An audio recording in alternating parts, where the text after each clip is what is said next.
नमस्कार साथियों, मैं हूं आपका होस्ट कुलदीप सिंह पुनिया और मैं लेकर चलता हूं आपको राजनीति की दुनिया। राजनीति की दुनिया की बात करूं साथियों, हरियाणा के अंदर जब से नायाब ने हरियाणा प्रदेश की कमान संभाली है, उसके बाद से हरियाणा प्रदेश के अंदर कुछ ऐसे वरिष्ठ नेता हैं जो वो नायब सिंह सैनी को अंदर खाते अपने मन से मुख्यमंत्री मानने को तैयार नहीं है।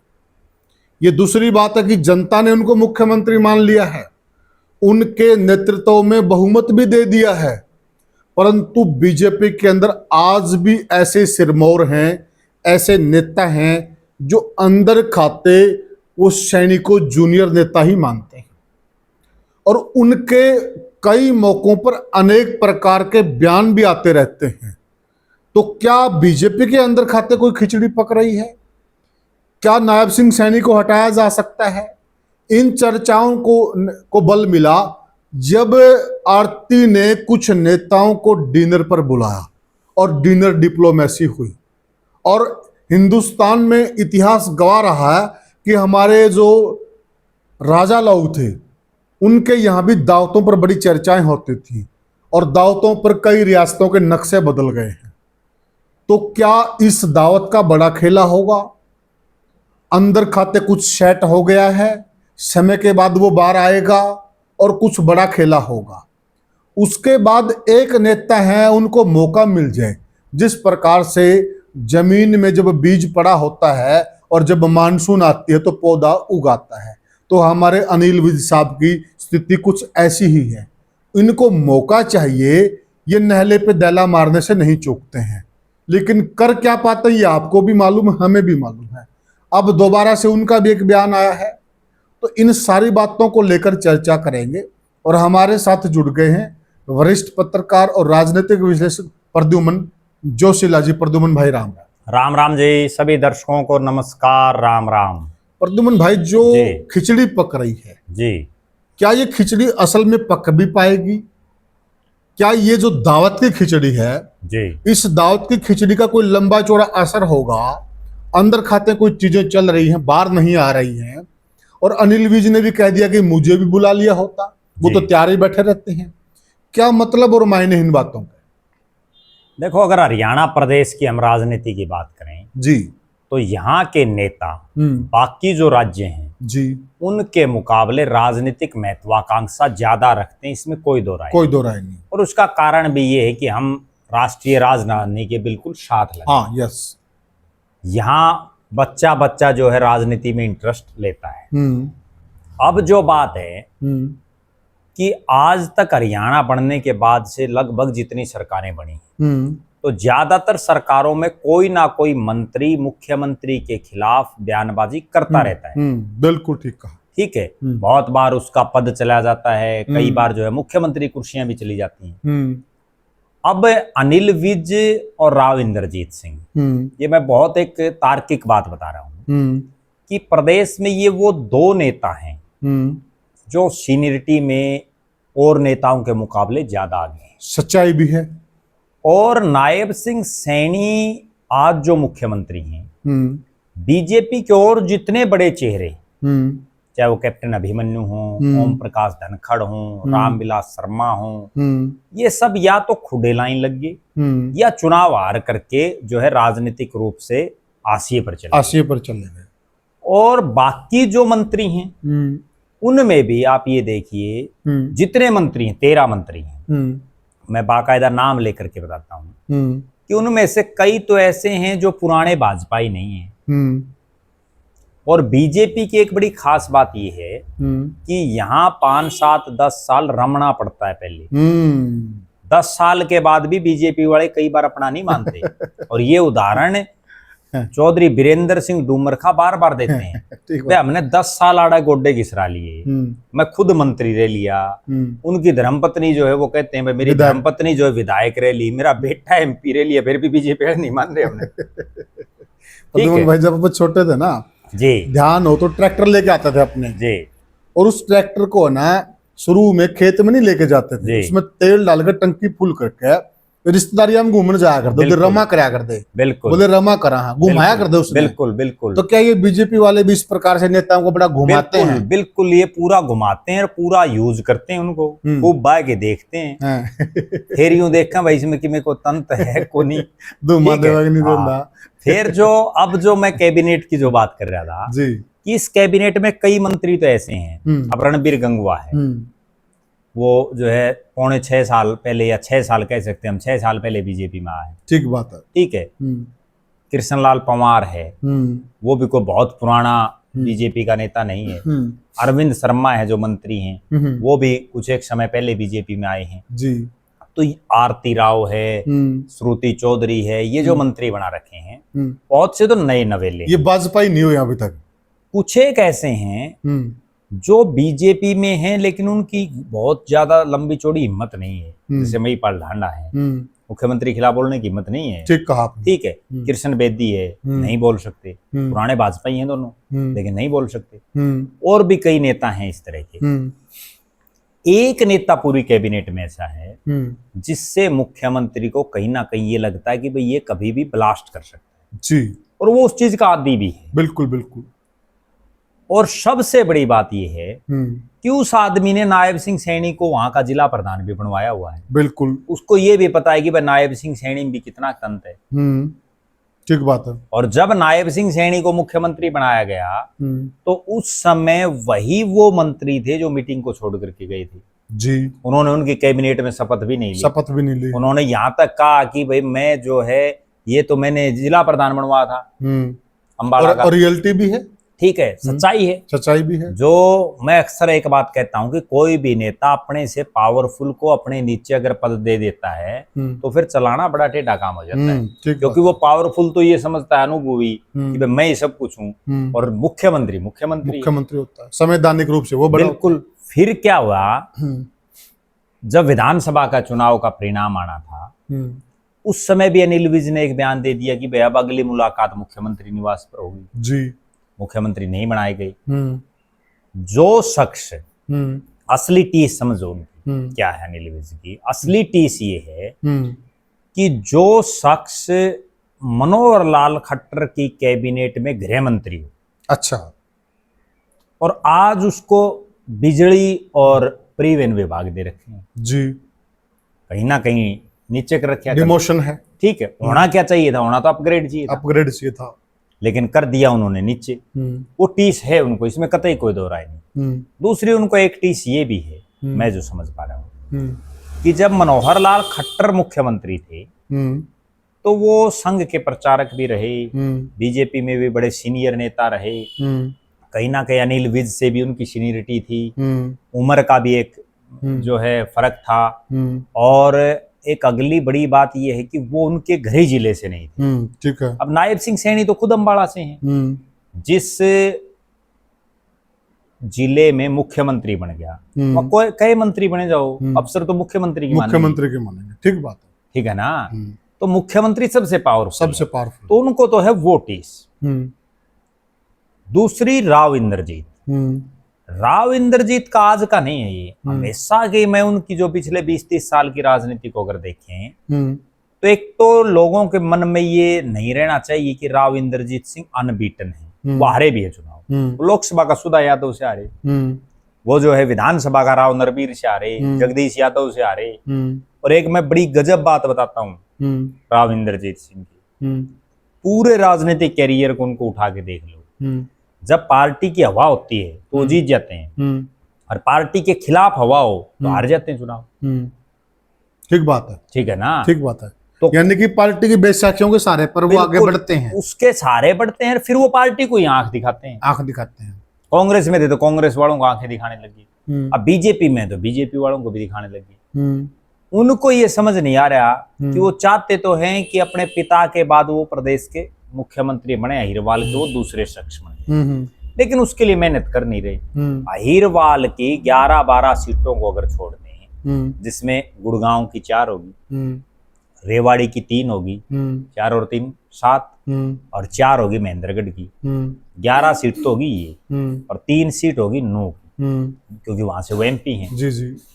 और इन इलाकों को छोड़ दो, कुछ एक कभी कभार कोई दादरी बारडा के एरिया में आ गए, कभी कभार झज्जर में आ गए, कोई एक आध बार हिसार में आ गए, जहां भी यादव है विशेषकर। बिल्कुल। राव इंद्रजीत सिंह केवल यादवों के और अहिरवाड़ के नेता बन करके रह गए, तो मुख्यमंत्री कैसे बनाएंगे उनको? ये कहीं न कहीं उनके खिलाफ चली गई। बिल्कुल।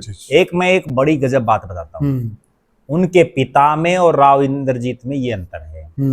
राव बीरेंद्र सिंह ने जब विशाल हरियाणा पार्टी बनाई तो उनके सिरसा जिले में भी विधायक था। हाँ, बताओ वहां कोई यही रहे? सही बात है आपकी। वो प्रदेश के नेता थे वो। लेकिन राव इंद्रजीत सिंह केवल यादवों के और अहिरवाड़ के नेता बन करके रह गए हैं। अब अभी आरती राव आई हिसार में, आप ये देखो वो कितने की यादवों के गई और कितने के नॉन यादवों गई। राव इंद्रजीत सिंह आता है, वो कितने के यादवों हो जाता है, कितने के नॉन यादवों हो जाता है। ठीक बात है।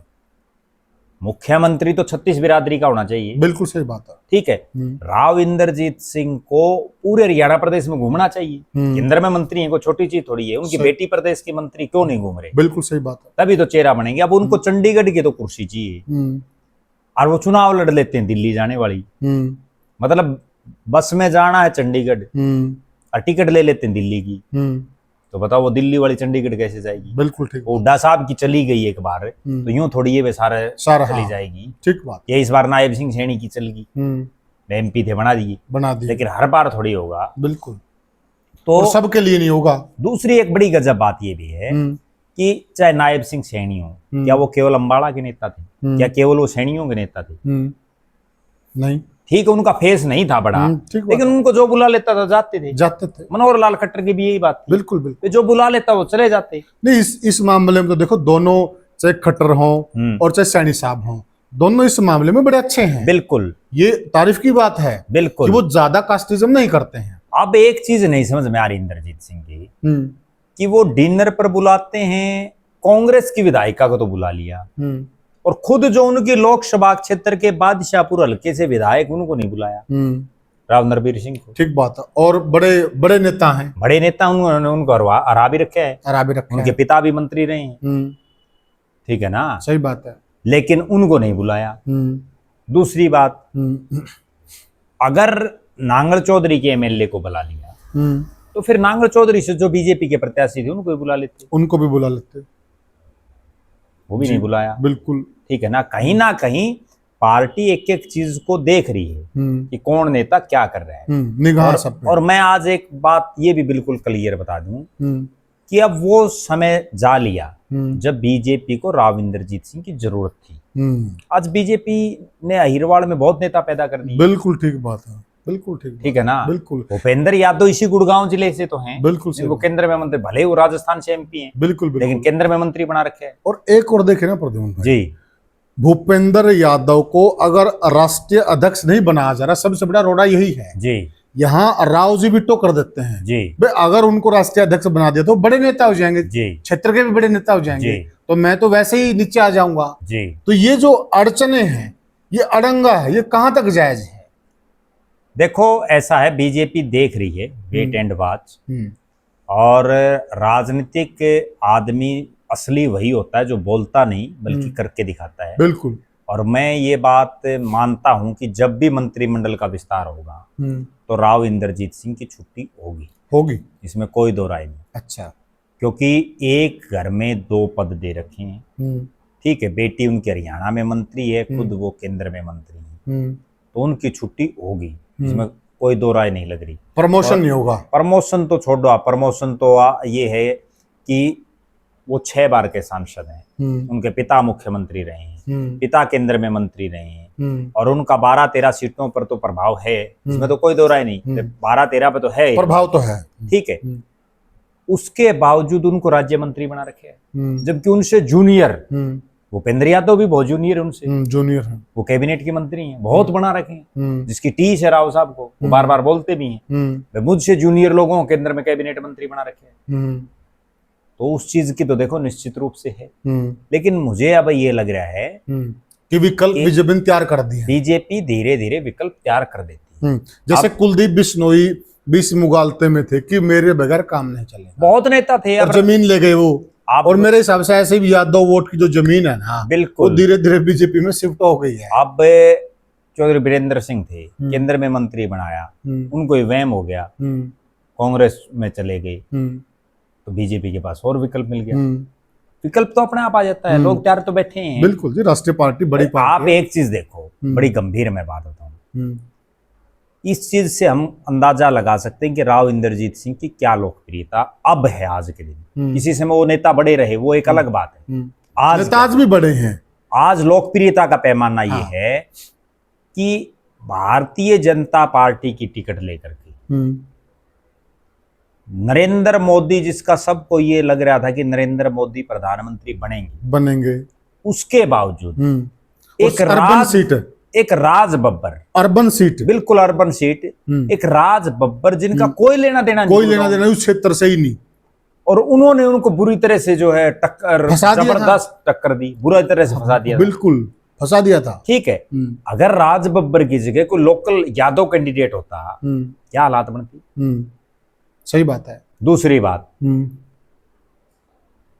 राव इंद्रजीत पिछले 3 चुनाव से लगातार इस प्रयास में थे कि उनकी बेटी को टिकट मिले। 2 चुनाव में नहीं मिली, इस बार मिली। सबसे सेफ सीट उन्होंने ढूंढी, उस अटेली से उनको चुनाव लड़ा जहां किसी समय उनके पिता राव बीरेंद्र सिंह ने चुनाव लड़े। ठीक बात है, होम सीट थी। बिल्कुल जी बिल्कुल।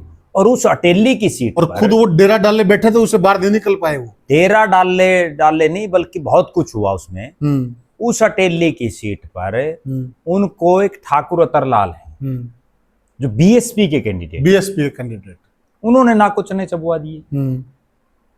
सही बात है। अगर इतनी ज्यादा पॉपुलैरिटी होती तो वहां 48,000 से संतोष यादव जीती थी 2014 में। सीताराम सरपंच जीते थे बड़े अच्छे मार्जिन से, और ये 2000 कुछ वोटों से जीती है। अगर राजनीतिक रूप से देखें तो संतोष यादव और सीताराम से तो बड़ा नाम है, बड़ा नाम है, बिल्कुल बहुत बड़ा नाम है। ठीक बात है, बड़ा नाम है। ठीक है। और सीताराम और संतोष यादव ने जब चुनाव लड़ा तब तो बीजेपी की सीटें आई 47 और 40, इस बार आई 48, और फिर भी ये हालात बनते हैं। फिर भी बिल्कुल ठीक बात है। पूरे अहिरवाड़ में सबसे जबरदस्त टक्कर यहाँ आती है। सही बात है। तो कहीं ना कहीं वो ये चीज दर्शा रहा है, अच्छा, जो राव साहब को अपना पैटर्न बदलना पड़ेगा। जो आप लोकप्रियता की बात कर रहे हैं प्रद्युम्न भाई, अब एक ताजा मामला है जी, एक सरपंच की ऑडियो वायरल हो रही है, रामगढ़ भगवानपुर। हाँ, और इसकी इंद्रजीत जी की, तो वो उसमें ये कहते हुए सुनाई दे रहे हैं, उन्होंने खुद भी कहा है कि वो तो राज बब्बर के वर्कर हैं। क्या यह बात कहकर वहां कोई हॉस्पिटल बनना है या कोई और चीज बननी है या उस क्षेत्र का समग्र विकास होना है, तो उस चीज को आप नकार दोगे, मना कर दोगे, ये चीज कहां तक जायज है? क्या इससे लोकप्रियता नहीं गिर रही है? देखो, मैं एक बड़ी गजब बात बताता हूँ। राव इंद्रजीत सिंह का जो आज तक का पूरा राजनीतिक इतिहास, राव बीरेंद्र सिंह का पूरी राजनीति, पहली बार अहिरवाड़ में उनके खिलाफ धरना हो रहा है, इतने बड़े स्तर पर। और धरना किस लिए? किसी की निजी मांग नहीं है, एक 200 बेड का हॉस्पिटल बनना है, उसकी मांग को लेकर। और जो वो ऑडियो है, देखो हम ये नहीं कहते कि वो सही है गलत है, उसकी हम प्रमाणिकता नहीं, कोई प्रमाणिकता पुष्टि नहीं कर रहे हम उसकी, कर रहे, लेकिन उसमें जो चीज है उसमें तो राव साहब कह रहे हैं हॉस्पिटल के लिए। और जो वो गांव है रामगढ़ भगवानपुर, वो जो रेवाड़ी का नया बस स्टैंड बनना है, उसके बिल्कुल नजदीकी हॉस्पिटल की जगह है।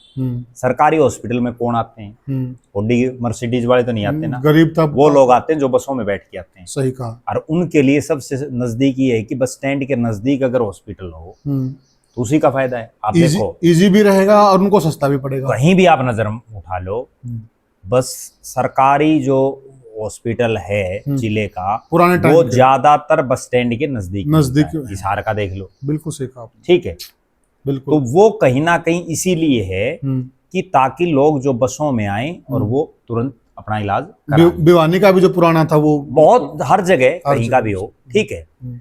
तो अब जो है वहां जिस ढंग से सरकारी अस्पताल की मांग को लेकर के डिपार्टमेंट किसका?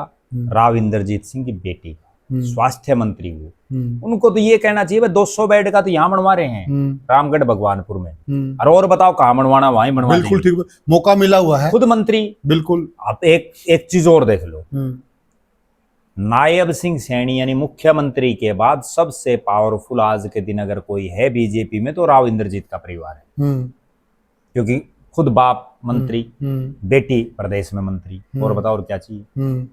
सही बात है। ठीक है। और एक और भी है ना प्रद्युमन भाई, राव साहब के लिंक इस प्रकार के हैं, मान लिया अगर कोई बजट की प्रॉब्लम है, कोई और दिक्कत है, सेंटर की कोई बात है, उनके इस प्रकार के लिंक हैं, वो कितना भी अमाउंट सेंटर से पास करवा के ला सकते हैं। बिल्कुल, वो हर चीज केंद्र के मंत्री को छोटी चीज थोड़ी है। बिल्कुल। फिर एक और बात है, अगर मान लो उनकी चलती है नहीं, उनमें इतना मादा है नहीं कि वो हॉस्पिटल बनवा दें, फिर क्यों मंत्री पद गंभीर। ठीक बात, इस्तीफा दो फिर तो इस्तीफा दे दे, कह दे भाई मेरी नहीं चलती भाई, जनता के बीच में खड़े हो कह दें क्या करूं मैं।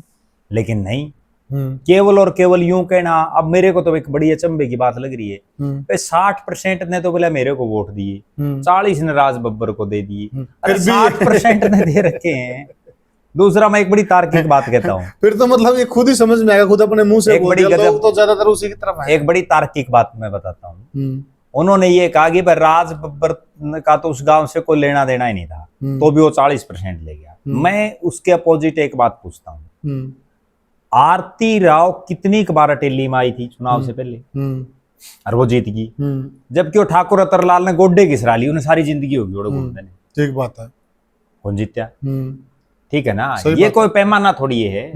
अच्छा, मान लो किसी गांव ने एक वोट भी नहीं दे रखा, 1 मिनट के लिए एक वोट भी नहीं दे रखा, तो क्या आप उस गांव में कोई सरकारी सुविधा नहीं दोगे? सही बात है, राइट बात है। क्या उन लोगों का राइट नहीं बनता? फिर अगली बात, क्या वो उस क्षेत्र के लोग नहीं हैं? फिर अगली बात है, जिन गांव ने आपको 70-80%, 90% दे दिया, उनमें आपने कितना काम कर रखा? वहां आपने सोने की सड़कें बनवा, ये भी तो बताओ। ठीक बात, वहां आपने क्या करवा दिया? लेकिन असली कहानी मैं बताता हूँ अहिरवाल की। वहां असली रोड़ा क्या है कि राव इंद्रजीत सिंह को टक्कर देने वाला आदमी 5-10 साल उनके सामने खड़ा नहीं हो पा रहा, लंबा नहीं टिक पा रहा। जब राव नरबीर ने उनको हराया, उसके बाद उन्होंने उनके सामने चुनाव लड़ने बंद कर दिए। जगदीश यादव ने हराया, उन्होंने बाद में बंद कर दिए। ठीक है ना, सुधा यादव ने हराया, उन्होंने बाद में बंद कर दिए। तो कहीं ना कहीं वो आमने सामने का सिस्टम नहीं बैठ। अब जैसे राज बब्बर इस बार लड़ लिया, अगली बार राज बब्बर मिलेगा नहीं। गुड़गांव में मैं आपको बताऊं, सुनो, इस बार राज बब्बर ने लड़ा, उससे पहले कैप्टन अजय ने लड़ा, वो नहीं मिला, उससे पहले राव धर्मपाल ने लड़ा, वो नहीं मिला अगले चुनाव में। समस्या ये है। ठीक बात है, कोई लंबी पारी नहीं खेल रहा, अपने वोट बैंक से सिस्टम बना कर नहीं चल रहा, तो इस वजह से वो मतलब लगातार ये जीतते आ रहे हैं जी। एक ये भी पैमाना है जी। दूसरी बात प्रद्युमन भाई, जिस प्रकार से एक पूरे क्षेत्र की वो राजनीति करते हैं, अब अगर इस गांव के लिए ये बात कह रहे हैं तो जो अन्य गांव हैं उन पर नेगेटिव इफेक्ट नहीं जाएगा क्या? मेरा ये मानना है कि अगर इस आंदोलन का जितना जल्दी निपटारा नहीं हुआ ना, तो ये राव साहब को अगले चुनाव में ले बैठेगा। क्यों? क्योंकि एक बार जब चिंगारी शुरू हो जाती है, आज तो एक रामगढ़ भगवानपुर में धरना हुआ है, कल फिर किसी और गांव में हो जाएगा, तो फिर किसी और गांव में परिपाटी पड़ जाएगी, और वो फिर उल्टी पड़ जाएगी, फिर राव साहब को मुश्किल हो जाएगी। सही बात है। ठीक है ना। अच्छा जी, एक पहलू और भी आ रहा है, कुछ चर्चाएं हैं जी, क्या राव साहब का बीजेपी से मोह भंग हो चुके हैं? क्या राव साहब अपनी पुरानी पार्टी में लौट के जाना चाहते हैं? क्या राव साहब अगर पुरानी पार्टी में जाएंगे तो क्या वो बीजेपी की सरकार को ध्वस्त कर देंगे? देखो, मेरा ये मानना है कि जब तक ऊपर मोदी है, बीजेपी राज कर रही है, तब तक राव साहब कोई फैसला नहीं लेंगे, वो केवल ये गिद्दर दबकी देते रहेंगे। ठीक है, और अपना काम निकलता रहेगा। ठीक है, क्योंकि राव साहब की भी इतनी हिम्मत मैं नहीं मान रहा कि आज वो बीजेपी छोड़ के अगर कांग्रेस में चले जाएं तो वो एमपी भी बन जाएं, इस बात की भी कोई गारंटी नहीं है। ठीक है ना, क्योंकि बैकवर्ड जो वोट बैंक है उसमें कहीं ना कहीं बीजेपी ने अपना प्रभाव छोड़ दिया। बड़ी बात तो यही है। ठीक है ना, और वो बैकवर्ड वोट के दमखम पर राजनीति कर रहे हैं। और इसमें एक चीज ये भी है ना प्रद्युमन भाई, अब बीजेपी को भी ये लगता हो कि नहीं बैकवर्ड तो हमारा पक्का हो गया, वो बीजेपी के कामों से पक्का नहीं हुआ है जी। क्योंकि राजनीति देखिए, जैसे हम रोहतक में इकट्ठे थे, आप और मैं थे, वहां जिक्र भी था भाई, एक चीज चलती कि भाई नॉन जाट, जी भाई केवल नॉन जाट ही क्यों है, जी नॉन ब्राह्मण क्यों नहीं है, जी नॉन बनिया क्यों नहीं है, नॉन यादव क्यों नहीं है, जी केवल नॉन जाट, यानी कि जाट तो एक तरफ बाकी सारे, जी ये शब्द क्यों है, और इसी शब्द से बीजेपी को वोट मिल रहा है बस। बिल्कुल। और बीजेपी भी कहे भाई हमने ये कर दिया, उन्होंने किया कुछ नहीं है, लेकिन इसी शब्द से केवल उनको भी किया तो आप एक बात बताओ, 11 साल हो गए राज करते हुए, आज भी प्रदेश का मुख्यमंत्री ये कहता है कि मैं हर रोज 2000 के आसपास लोगों की समस्याएं सुनता हूं। मतलब 2000 आदमी तो ऐसे हैं जो चंडीगढ़ तक अपनी समस्याएं लेकर जाते हैं, लोकल रहेगी वो कितने के हैं, तो फिर 11 साल में किया क्या आपने? ठीक बात है। आज आप देखो महंगाई कितनी चरम सीमा पर है, बेरोजगारी कितनी चरम सीमा पर, गुंडागर्दी, हर रोज मर्डर हो रहे हैं, लूटपाट हर रोज हो रही है, लेकिन कोई नहीं बोल रहे। अंतिम सवाल प्रद्युमन भाई, चर्चा का फिर अंत करते हैं जी। तो आपको क्या लगता, क्या नायाब की कुर्सी को कोई खतरा है या कोई खतरा नहीं? देखो मेरा ये मानना है कि अभी बीजेपी के पास है 48 एमएलए, जब तक ऊपर मोदी है, मोदी के पास बहुमत अपनी पार्टी के दम पे तो है नहीं, बिहार जो चुनाव होगा ना वो डिसाइडिंग फैक्टर रहेगा कि मोदी का क्या होगा, नायब सैनी का क्या होगा, क्योंकि 48 ही एमएलए हैं, 48 में से 2 तो ऐसे हैं एमएलए जिनके मामले अभी जो है इस ढंग के हैं कि क्या पता वो चुनाव पलट भी जाए, चुनाव परिणाम जी। जैसे उचाना की सीट पे है, पलवल की सीट है, 2 पे कुछ भी हो सकता है, ठीक है। और उसके बाद बच गए 46 में एक स्पीकर हो गया, यानी स्पीकर की वोटिंग नहीं होगी तो 45 बच गए। एक एमएलए उधरती दे दे इस्तीफा, कुछ भी हो सकता है, पिछली बार भी तो 3 जगह उपचुनाव हुए। हाँ बिल्कुल बिल्कुल, ठीक है, तो जा भी सकता है, डावाडोल भी हो सकता है, कोई बड़ी बात नहीं है। और ऊपर थोड़ी ही मोदी की कुर्सी हिली, थोड़ी ही, फिर कांग्रेस वाले सक्रिय हो जाएंगे। लेकिन जब तक वो मोदी की कुर्सी ठीक है, टाइट है वो, तब तक खतरा नहीं है, खतरा नहीं। हाँ, ये है असली कहानी। तो साथियों, हमने चर्चा की कि बार बार कुछ बातें आ रही थी कि कुछ तो खिचड़ी पक रही है, कुछ तो हो रहा है, तो सारी बातों पर हमने चर्चा की। और आपको हमारी चर्चा कैसी लगी हमें कमेंट सेक्शन में जरूर बताइएगा, और वीडियो को ज़्यादा से ज़्यादा शेयर कीजिएगा, चैनल को सब्सक्राइब कीजिएगा। फिर मिलेंगे किसी और वीडियो में, तब तक के लिए राम राम।